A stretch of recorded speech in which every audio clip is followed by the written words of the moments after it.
guys, welcome to the T Logan.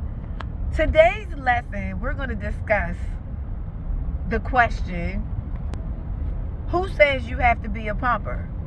Can somebody answer that question for me? So, as my husband and I were sitting here having a conversation, we were discussing how all of God's people, they had greatness, right? They may have started off a little off track, right? But then at the end, they had greatness. And this is not, I'm not a prosperity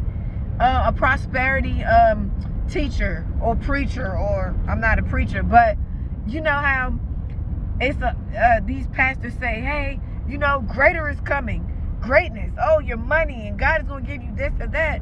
But guess what? God can give you greatness in any form that he chooses to give it to you. Let's talk about his different prophets.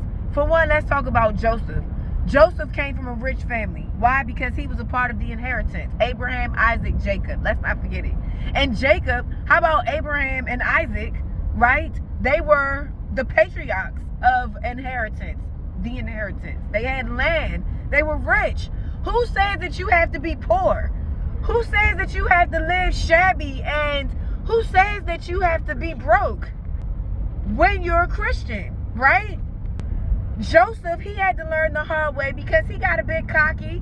And then guess what? God had to allow certain things to happen. But in the end, he was on top. Just like David. David was on top too. He took somebody else gave him the inheritance. Job was rich. He had land. He had cows, cattle. Although his children passed, God gave it to him more when he got his lesson. So don't think that you have to be poor. Don't think that God doesn't have greatness